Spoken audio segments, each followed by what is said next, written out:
बार बार पूछा मैया सती ने, बताइए स्वामी आखिर कौन सा प्रण किया। फिर भी भोले बाबा जी जग नहीं रहे हैं, भोले बाबा जी बोल नहीं रहे हैं। क्योंकि अब एक गलती माफ किया जाए, दो गलती माफ किया जाए, बार बार झूठ बोल रही हैं, कहाँ से माफ कर दूं। और सबसे बड़ी गलती तो मेरी माँ का रूप बना करके। और ये बात सत्य है, सास को कभी बहू के वस्त्र नहीं पहनना चाहिए और बहू को कभी वस्त्र सास के नहीं पहनना चाहिए। आजकल की कुछ बहुरिया ऐसी होती हैं, प्रसन्न हो जाएंगे तो यही कहेंगे माँ बारात को जा रही हो, आज मेरी साड़ी पहन के जाओ। और माता बढ़िया से साड़ी उनकी पहन के चली जाती। बहू के कपड़े मत पहनो और सास के कपड़े बहू को नहीं पहनना चाहिए। महाराज भोले बाबा जी तपस्या करने लगे। भोले बाबा जी तप में बैठ गए, आंखों को बंद कर लिया और नहीं जगे। धीरे धीरे समय बहुत व्यतीत हो गया। अरे बीते संवत सहस सतासी, बीते संवत सहज सतासी, तजी समाधि शंभु अविनाशी, तजी समाधि शंभु अविनाशी। राम नाम शिव सुमिरन लागे, राम नाम शिव सुमिरन लागे। जानो सती जगत पति जागे, जानो सती जगत पति जागे। कि राम नाम शिव, राम नाम शिव, राम नाम शिव सुमिरन लागे। जाने सती जगत पति जागे, हो जाने हो सती जगत पति जागे।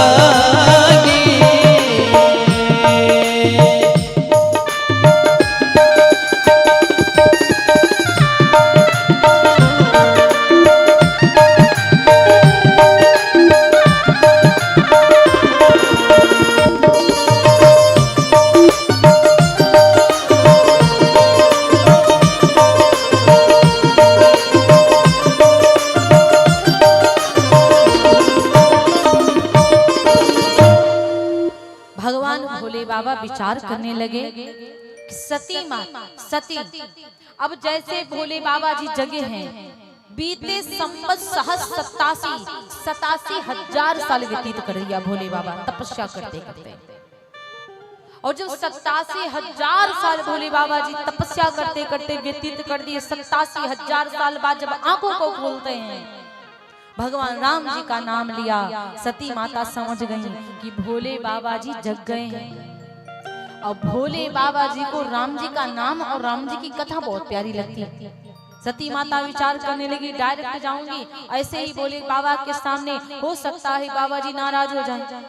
तब सती जी बड़ी विनम्रता से, बड़े प्रेम से हाथों को जोड़ करके भोले बाबा के समक्ष पहुंची।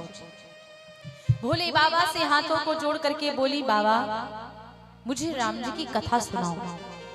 उनके चरणों में प्रणाम किया, बोली मुझे राम जी की कथा सुनाओ। जो राम कथा मैंने समझने की कोशिश नहीं करी, जो मैंने कथा सुनने की बिल्कुल इच्छा नहीं रखी, आज मेरी इच्छा है कि मुझे भगवान राम जी की कथा सुनाओ। भगवान भोले बाबा जी बोले, देवी यदि आप कथा सुनना चाहती हो तो अब की बार अपना मन इधर उधर मत भटकाना, और कथा सुनना चाहती हो तो मेरे समक्ष बैठना पड़ेगा। मैं अपनी साइड आपको अब नहीं बिठाऊंगा, क्योंकि पत्नी का स्थान होता है पति की बाएं, और जो पत्नी नहीं होती है उसको कभी भी परपुरुष के बाएं नहीं बैठना चाहिए, और ना ही तो परपुरुष को अपनी बाएं पर नारी को बिठाना चाहिए, बगल में नहीं बैठना चाहिए। अब ऐसे कहीं जा रहे हो, सफर में बैठ गए तो कोई बात नहीं है महाराज, लेकिन पूजा पाठ हो रहा हो, पूजा करने बैठ जाएं आप, या आप कहीं कथा सुनने के लिए बैठ जाएं, या कहीं भी आप मंदिर को जा रहे हैं तो अपनी नारी को अपने पास बिठाओ। इस प्रकार से महाराज अब भगवान भोले बाबा जी तो त्याग दिए थे, नारी के अपनी पत्नी के पद से हटा दिए थे, तो भोले बाबा ने अपनी पत्नी जी को अपने बगल में नहीं बिठाया, समक्ष स्थान दे दिया, क्योंकि सती माता सीता माँ का वेश बनाकर गई थी इसलिए। और जैसे ही भगवान भोले बाबा जी राम जी की कथा सुनाना प्रारंभ किए, तुरंत सती माता जी कथा सुनना तो प्रारंभ करी। थोड़ी देर बाद इनका मन भटक गया। इनकी आंखें जो थी अपनी नजरों को आसमान में ऐसे लेकर गईं और ऊपर देख रही हैं कि महाराज ऊपर विमान जा रहे हैं। और जैसे देखा ऊपर विमान जा रहे हैं,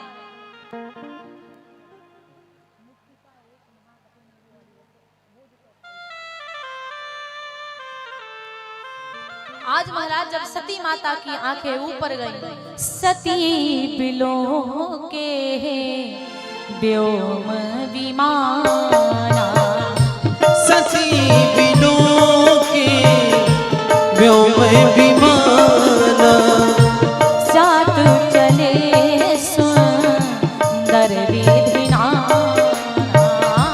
जात चले सुंदर विधिना, सती बिलो के व्योम विमाना, सती बिलो के व्योम विमाना, जात चले सुंदर विधिना,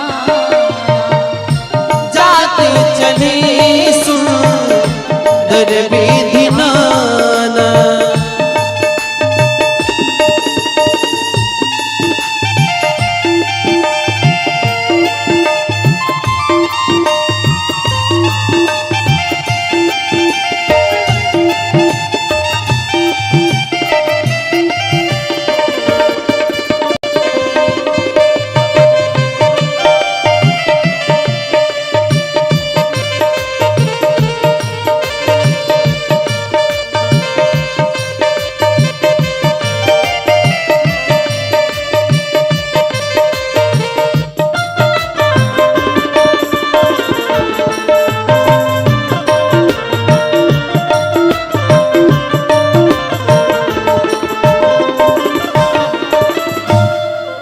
सती माता कथा सुनते सुनते अपनी नजर आसमान में लेकर गए और जैसे उनकी आंखें आसमान में पहुंची, सती बिलो के व्योम विमाना, जात चले सुंदर विधिना। सती माता ने आसमान में विमानों को देखा, बड़ी सुंदरता, बड़ी सजे हुए, बहुत सुंदर जा रहे हैं। और उस पर देवताओं की पत्नियां, सुंदरियां, उस पर परियां भी बैठी हैं, सब गाते हुए जा रही हैं महाराज। और ऐसा गा रही हैं कि सुनत श्रवण छूटे मुनि ध्याना, ऐसा गाते जा रही थी कि मुनियों के ध्यान छूट जाएं, जो मुनि तपस्या कर रहे हैं उनके मन भटक जाए, ऐसा सुंदर आवाज में गा रही थी महाराज। माता सती जी का मन कथा से फिर भटक गया। पूछी हूँ तब शिव कहे वो बखानी, पिता जगे सुनी कछु हरसानी। कथा से मन भटका। माता सती ने कहा, स्वामी ये विमान कहाँ को जा रहे हैं? भोले बाबा ने कहा, बाप रे, मैंने पहले ही समझाया था कि कथा को बढ़िया से सुनिएगा। और इसका मन तुरंत भटक गया। तुरंत भोले बाबा ने कहा, ये तुम्हारे बाप के घर जा रहे विमान।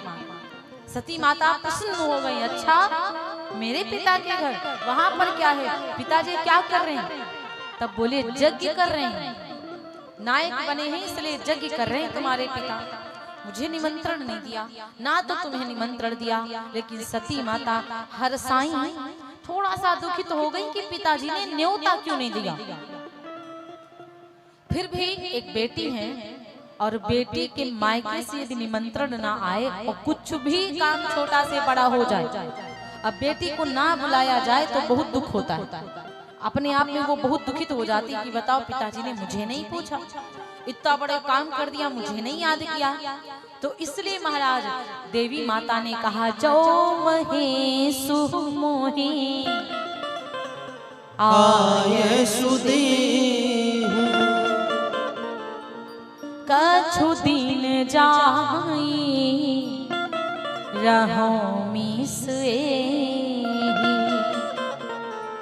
यदि आप मुझे आयुष दे दो, आज्ञा दे दो प्रभुवर, तो मैं जा करके कथा को सुनूं, मैं जा करके अपने पिता के घर जाऊं, यज्ञ में जाऊं, कुछ देखूं जा करके। भोले बाबा ने समझाया, देवी आपके पिताजी यज्ञ कर रहे हैं, यदि आपसे प्रेम होता तो जरूर वो आपको निमंत्रण देते, मुझे न्योता देते। अरे मुझे नहीं बुलाते तो आपको तो बुलाते ना देवी, मुझे भी नहीं बुलाया और आपको भी नहीं बुलाया, इसलिए अब आप जाएंगी तो आपका अपमान होगा और मेरा भी अपमान होगा, इसलिए पिता के घर बिना बुलाए नहीं जाना चाहिए। तब माता देवी फिर भी कहती, स्वामी माता पिता के पास बिना बुलाए जाना चाहिए, गुरु भगवान के पास बिना बुलाए जाना चाहिए, और मेरी इच्छा है कि मैं भी पिता के घर जाऊं। भोले बाबा ने समझाया, देखो देवी आपके जो पिताजी हैं ना, ब्रह्म सभा हम सन दुख माना। एक बार सभा लगी थी, सारे देवताओं ने प्रणाम किया था आपके पिता दक्ष जी को, लेकिन मैं खड़ा नहीं हो पाया और मैंने प्रणाम नहीं किया, इसलिए वो आज भी मेरा अपमान कर रहा है और आज भी मुझसे दुश्मनी मान करके रखा है, इसलिए उसने मेरे अपमान के लिए मुझे नहीं बुलाया और यज्ञ में मेरा हिस्सा भी नहीं लगाया होगा, मेरी जगह भी यज्ञ में नहीं होगी, और तुम बिना बुलाए जाओगी, तुम्हारा अपमान तो मेरा अपमान। और वास्तव में ये बात बहुत सुंदर लिखी कि जिस जगह पे अपना मान न हो, उस जगह पे जाना ना चाहिए।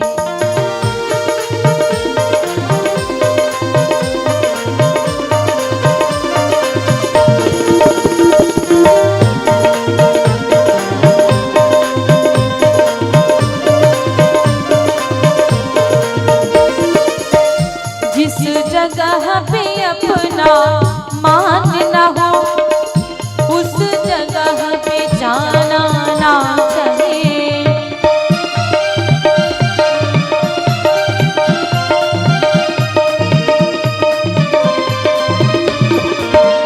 जिस भजन में राम का नाम ना हो, उस भजन को गाना ना चाहिए।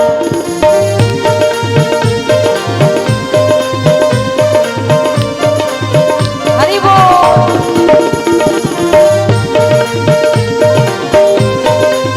उठाइए लगे लगे हाथ।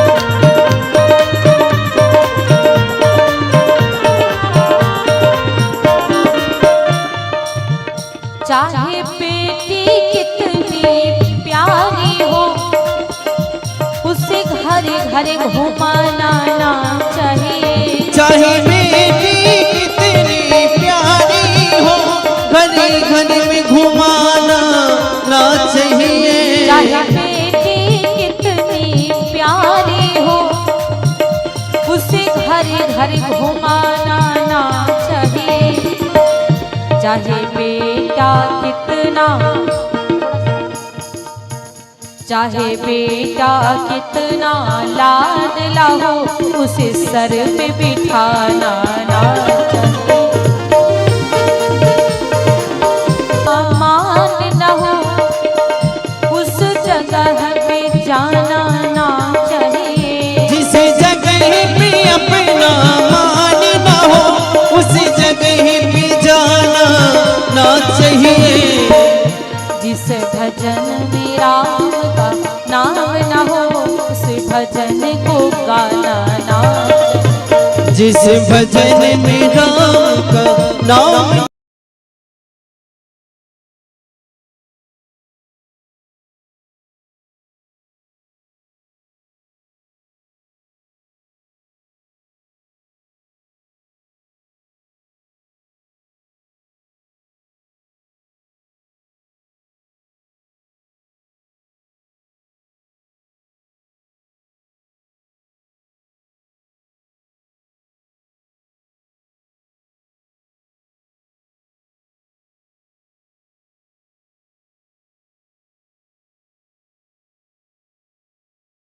व्यास भगवान की जय।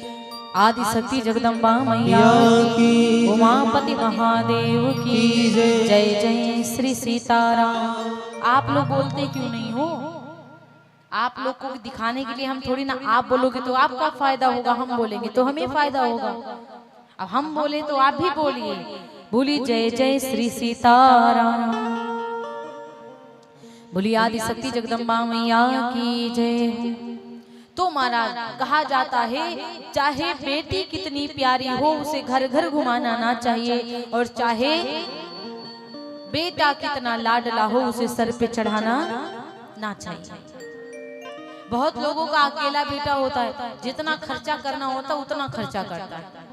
बचपन में जितना मांगता है माता पिता उतना देते जाते हैं, उतना ही देते जाते हैं। अब बड़ा जब हो जाता है ना, और जब उसका खर्चा ज्यादा बढ़ जाता है, तो वही माता पिता दूसरों से कहते हैं कि बेटी हमारे बेटा को समझा दो, ये बड़ा बिगड़ा हुआ। अब बेटी क्या करे? बचपन से आप ही बिगाड़ करके रखे हो, तो क्या बाहरी लोग सुधार देंगे? देखिए, पढ़ाई लिखाई के साथ साथ अपने बच्चों को ना संस्कार देना जरूरी होता है। प्रथम पाठशाला माता पिता होते हैं। अब माता पिता ही अपने बच्चों को पढ़ा नहीं पाए, सुधार नहीं पाए, समझा नहीं पाए कि बड़ों को प्रणाम करो, बड़ों का सम्मान। अरे खुद ही बड़ों को अकल नहीं है कि हमारे घर कोई आया तो लाओ प्रणाम कर ले, तो छोटे क्या ही करेगा। इसलिए महाराज, कोई भी व्यक्ति आए तो आप बड़े हो तो आपको खुद ही प्रणाम करना चाहिए, खुद नमस्ते करना चाहिए। तो सबसे प्रथम पाठशाला माता पिता होते हैं। बच्चों को संस्कार दीजिए, पढ़ाई के साथ साथ सद्बुद्धि उनको दीजिए। अगर ये नहीं है तो कुछ भी नहीं है, सब बेकार ही है महाराज। भगवान भोले बाबा ने समझाया, लेकिन देवी माता को समझ नहीं आया। और जब देवी जी को समझ नहीं आया तो 2 गढ़ों को संग भोले बाबा जी भेजते। माता सती जैसे वहां पहुंची तो वहां पर क्या देखा? पिता भवन जब गई भवानी, दक्ष त्रास काहुन सनमानी। वहां पर कोई भी सती माता को प्रणाम नहीं कर रहा है, कोई भी सती माता की तरफ नहीं देख रहा है। बस सादर भले ही मिली एक माता। वहां पर केवल एक बेचारी माँ है, जो उनकी सती जी की केवल माता सती की माँ मिली, और भगिनी मिली बहुत मुस्कुराता। और बहन जितनी भी थी सती माता की, वो मिली ना तो खूब मुस्कुरा मुस्कुरा करके देख देख कर सती जी को अलग अलग बात कर रही कि देखो बिना बुलाए आए। सती माता का अपमान कर रही हैं कि देखो इनको पिताजी ने नहीं बुलाया, और ये बिना बुलाए चली आई। और जब ज्यादा कोई मुस्कुराए ना आपको देख देख करके, तो समझ लो कि दाल में काला है महाराज। सती माता को बार बार यही देख रही हैं कि देखो बिना बुलाए चली आई, बिना बुलाए, इनको तो कोई बुलाया ही नहीं। और दत्त ना कछु पूछी कुशलाता। दत्त महाराज तो कुछ हालचाल भी नहीं पूछते हैं। और जब सती माता ने देखा तो पति की याद आ। स्वामी ने कहा था कि वहां मत जाओ, कि मैं हूं कि उनकी मानती नहीं हूं। मैं हूं कि उनकी एक बात बताएं। कभी कभी ना पति गलत रास्ते पे गलत बता देते हैं। कभी कभी जो खुद गलत होते तो गलत रास्ता बता देते। खुद ही गलत होंगे, शराब पिएंगे, अब पत्नी जी समझाएंगे तो उल्टा उन्हीं को कूट देते हैं। ये बढ़िया चीज है, ये जड़ी बूटी से भी बढ़कर है महाराज। इसलिए वो खुद गलत रहा। कभी कभी ना पति अच्छा ही बताते हैं आपको। हम पति की बात मानना नहीं चाहते, वो सही बताते हैं कि इस रास्ते पे ना जाओ, ये गलत है, ये ना करो, ये गलत है, ऐसे नहीं ऐसे रहो। लेकिन हम लोग सुधरना नहीं चाहते।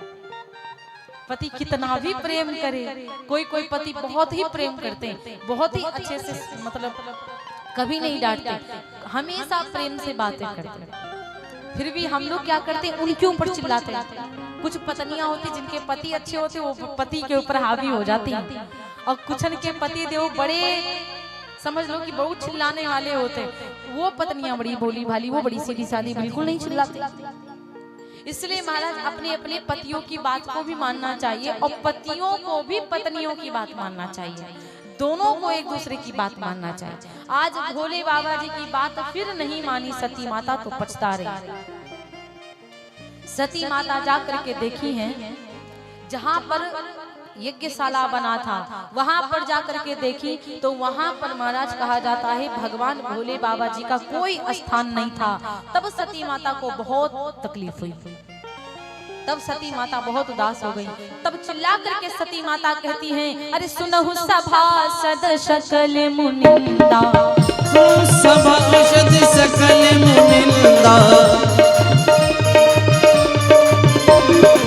कहीं सुनी जिन्ह शंकर निंदा, कहीं सुनी जिन शंकर निंदा। सती माता चिल्ला करके कहती, जितने भी सभा में बैठे हो सबके सब लोग सुनो, जिन्होंने मेरे पति की निंदा करी है, जिन्होंने मेरी पति की निंदा को सुना है, सबको आज फल मिलेगा। सो फल तुरंत लहब सबका, भली भांति पछताब पिता, फल तुरंत लहब सबका, भली भांति पछताब पिता। सब लोगों को अभी वो फल मिलेगा जिन्होंने मेरे पति की निंदा करी है, सुनी है। सुनो, मैं यहाँ पर आई थी देखने के लिए कि मेरे पति का स्थान है कि नहीं है। जहाँ पर भोले बाबा का स्थान नहीं, तुम जैसे देवता वहाँ पर बिना बुलाए चले आए। जब तुम लोगों के ऊपर कष्ट पड़ता है तो भोले बाबा आते हैं, आज भोले बाबा यहाँ पर नहीं तो तुम लोग क्यों आए? सती माता कहती हैं, तजी हो तुरंत देहिते हेतु, उर्धर चंद्र मौलि रखते।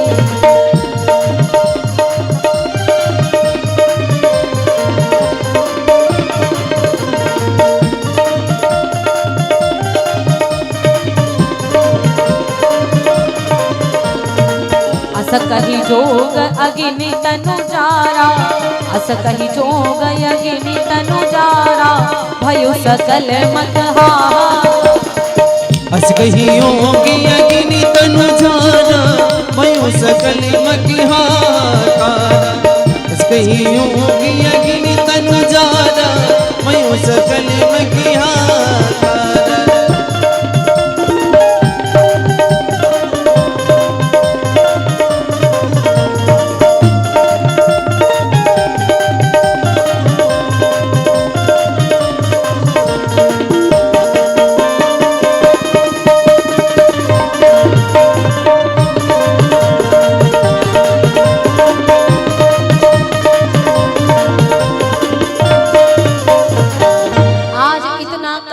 मैया सती ने योग अग्नि को अपने तन में प्रकट किया, अपने तन को जला करके भस्म कर दिया। महाराज तन पड़ा हुआ है भगवान भोले बाबा के मरने का। जैसे ही सती मरण सुनी शंभुगन लगे करन मख खीस, यज्ञ विध्वंस विलोकी भृगु रक्षा कीन मुनि।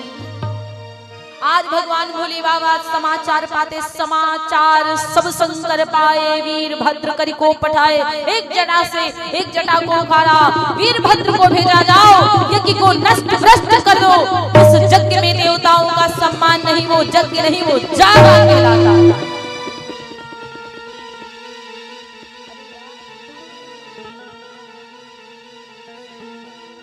जैसे योग अग्नि में तन को जलाया, भगवान भोले बाबा जी वीरभद्र को भेज करके पूरे यज्ञ को नष्ट भ्रष्ट करवाया। पूरी यज्ञ नष्ट भ्रष्ट हो गई। महाराज कहा जाता है सती माता के पिता दक्ष जी का शीश काट करके भोले बाबा ने पृथ्वी पर डाल दिया।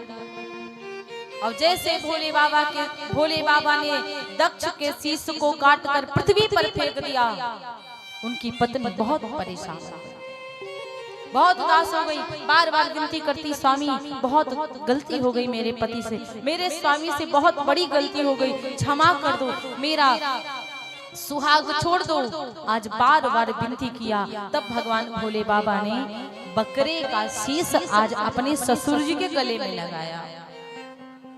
और जैसे बकरे का शीश ससुर जी के गले में लगाया, मरते समय सती माता ने एक ही वरदान मांगा था, सती मरत हरिसन बरो मांगा, जन्म जन्म शिव पद अनुरागा। मरते समय सती माता ने भगवान से यही वरदान मांगा था कि जन्म जन्म शिव पद अनुरागा, जब जब मैं मरूं और जब जब मैं जन्म लूं तो मैं केवल अपने पति अपने भोले बाबा के चरणों की दासी बनूं, अपने भगवान भोले बाबा जी के अपने भोले बाबा जी की ही पत्नी बनूं। यही माता सती वरदान मांगती है। और जैसे ही पति अपने ससुर जी के गले में बकरे का शीश लगाया, अब दक्ष महाराज बहुत पछता रहे थे। और जब दक्ष महाराज बहुत पछता रहे थे, बहुत परेशान हुए, दुखित हुए, अब बार बार बम बम भोलेनाथ का नाम ले रहे थे। बम बम बम बम निकला तो भोले बाबा जी बहुत ठाका मार के हंसे। और जैसे भोले बाबा जी को हंसी आई, तभी से लोग बम बम का नारा लगाते हैं, क्योंकि भोले बाबा ने विचार किया, अपने ससुर जी से कहा कि जब तुम्हारा बोल आ रहा था तो तुमने मेरा नाम नहीं लिया, और जब बकरे के जैसे कटे, जब आप कट गए और जब बकरे का शीश लगा दिया तो बम बम बम बम बोल रहे हो। इसीलिए महाराज कहा जाता, जब तक हमें बोल है, जब तक हमारी जिह्वा बढ़िया से आवाज दे रही है, जब तक ये मुखार बिंदु आवाज अच्छे से निकल रही है, तब तक हम लोग राम का नाम नहीं लेना चाहते। जब तक ये हाथ हमारे चल रहे हैं तब तक इससे हम ताड़ी नहीं बजाना चाहते, इन हाथों से कुछ करना नहीं चाहते। और जब बूढ़े हो जाएंगे और जब ये हाथ काम करना बंद हो जाएंगे तब कांपते हुए ऐसे ऐसे दान करेंगे, ऐसे ऐसे। और जब ये आंखें हैं हमारी अभी अच्छी आंखें हैं, अभी चश्मा की आवश्यकता नहीं है, चकाचक खूब बढ़िया साफ दिख रहा है, तब हम देखना नहीं चाहते भगवान को। और जब नहीं दिखेगा तो ऐसे ऐसे देखना, तब शुद्ध से दिखेगा भी नहीं। इसलिए जवानी में जो करना है करो, बुढ़ापा का इंतजार मत करो। अभी हम अपने चरणों से चल पा रहे हैं तो हम भगवान के मंदिर नहीं जाना चाहते, और बुढ़ापा जब आएगा तब तीर्थ घूमने की इच्छा होगी। इसलिए महाराज भगवान का भजन करना है तो अभी से करो, वरना बाद में कुछ मिलने वाला नहीं है। कहा जाता है मैया सती अपने इस तन को त्याग करके तेहि कारण हिमी गिरिग्रह जाई, तेहि कारण हिमी गिरिग्रह जाई, तेहि कारण हिमी गिरिग्रह जाई, तेहि कारण हिमी गिरिग्रह जाई, तेहि कारण हिमी गिरिग्रह जाई, जन्मी पार्वती तनु पाई, हो जन्मी पार्वती तनु पाई।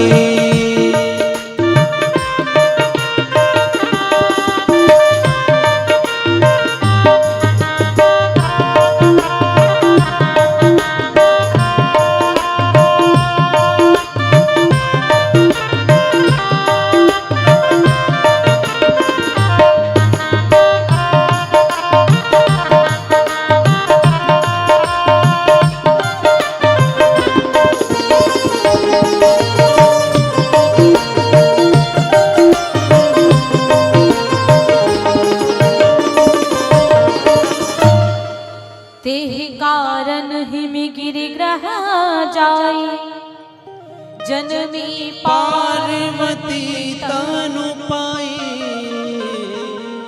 माता सती जी का अगला जन्म पार्वती जी का होगा। अगला जन्म हिमांचल जी महाराज जी के यहाँ पार्वती जी का हुआ। वही माता सती अब पार्वती बनकर के आई हैं। और महाराज कहा जाता है बहुत समय बाद, बहुत उम्र के बाद हिमांचल जी के यहाँ शक्ति का अवतार हुआ है, श्रद्धा का अवतार हुआ है। इस प्रकार से हम जो करना, हमें जो करना है वो हम जवानी में करें। ये जवानी जो है ना संघर्ष सिखाती है, और जवानी में संघर्ष ही होता है। बाल्यावस्था में जैसे पाए वैसे खेल लिए, धूल मिट्टी में लौट करके भी प्रसन्न रहते हैं, और जवानी में समझ आ जाती है कि धूल में नहीं लौटना है, मिट्टी में नहीं खेलना है। समझ में आ जाता है कि हमें क्या करना चाहिए, क्या नहीं करना चाहिए। भगवान ने हमें मनुष्य बना करके भेजा है कि आप मनुष्यों वाले काम करो। फिर भी हम राक्षसों वाले काम कर रहे हैं, तो हम राक्षसों के कोई सींग नहीं लगी होती है महाराज, राक्षसों के सींग थोड़ी ना लगी होती है। राक्षस इंसान ही बन जाता है। भगवान ने आपके लिए बहुत सारी व्यवस्थाएं करी हैं। भगवान ने सब कुछ अच्छा बनाया है। भगवान ने हाथ बना दिया चलने के लिए, पांव बना दिए देखने के लिए, आंखें बना दिया। अरे उन लोगों से पूछो जिनकी आंखें नहीं हैं लेकिन वो दर्शन करना चाहते हैं। हम लोगों की आंखें हैं लेकिन हम लोग भगवान का दर्शन नहीं करना चाहते। ये मेरा शरीर ना चुनरी है महाराज, इस चुनरी में दाग लगेगा तो साबुन से धुलकर छुड़ा दोगे, लेकिन इस शरीर की चुनरी में पाप के दाग लग जाएंगे तो कैसे छुड़ाओगे। ये हमारा देखिए, आपके घर कोई मेहमान आ जाए और आपके द्वारे बहुत सारा कूड़ा पड़ा हुआ है और दोनों पति पत्नी झगड़ा कर रहे हो, वो कहते अरे तुम हटा दो ये कूड़ा, अब पत्नी कहते अरे तुम जल्दी से हटा दो, अब दोनों झगड़ा कर रहे हो। सामने मेहमान आ गया, आप कह रहे हो कि कूड़ा को जल्दी से हटाओ और मेहमान से आप कह रहे हो चलिए ना महाराज चलिए ना, कैसे उसका मन होगा आपके भीतर जाने का? आपके घर के भीतर जाने का उसका मन होगा? नहीं होगा ना, क्योंकि कूड़ा पड़ा, गंदगी पड़ी।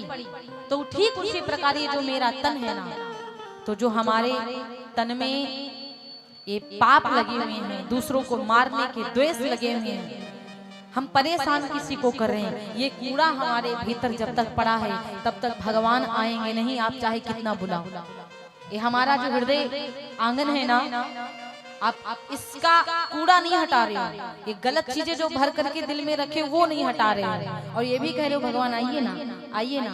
तो जब तक गंदगी बिठा करके यहाँ पे रखे हो तो भगवान कैसे आएंगे? इसलिए प्यारे ये दिल के गंदगी को हटा दो कि हमने आंगन नहीं बुहारा।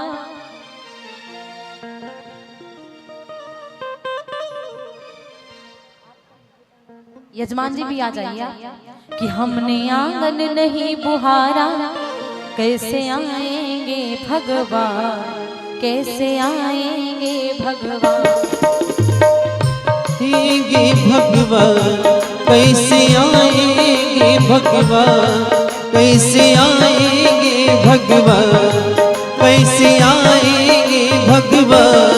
हमने आंगन नहीं बुहारा, हमने आंगन नहीं बुहारा, चंचल मन को नहीं सुधारा, कैसे आएंगे भगवान, कैसे आएंगे भगवान, कैसे आएंगे भगवान, कैसे आएंगे भगवान।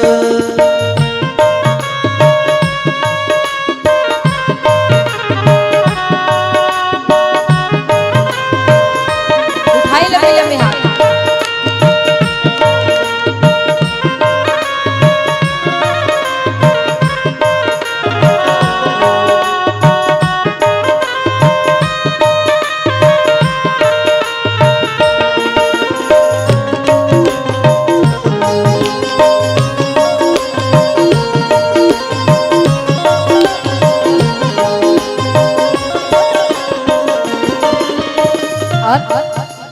आप लोग झूम लीजिएगा, जब आप लोगों को नृत्य करना हो ना तो थोड़ा सा खड़े होकर झूम लीजिए। हर कोने में, हर कोने कलमसत साए की लगी हुई है ढेरी, हर कोने में साए की लगी हुई है ढेरी। ये जो मेरा शरीर है ना, समझ लो कि हर कोने में गंदगी पड़ी है। इन हाथों से भी अच्छा काम नहीं कर रहे, इन आंखों से भी अच्छा देखना नहीं चाहते, इस जिह्वा से भी भगवान का नाम लेना नहीं चाहते, इन चरणों से धर्म कार्य की तरफ हम जाना नहीं चाहते, इन हाथों से दान करना नहीं चाहते। तो हर कोने में तो सब जाला ही लगा हुआ है ना, हर कोने में तो सब खराबी चीज है। जब तक इसकी सफाई नहीं करोगे तब तक कल्याण होगा नहीं। अरे हर कोने कलमसत साए की लगी हुई है ढेरी, नहीं ज्ञान की किरण कहीं भी हर कोठरी अंधेरी, ज्ञान की किरण कहीं पर हर कोठरी अंधेरी। आंगन चौबारा अंधियारा, आंगन चौबारा अंधियारा, कैसे आएंगे भगवान, कैसे आएंगे भगवान।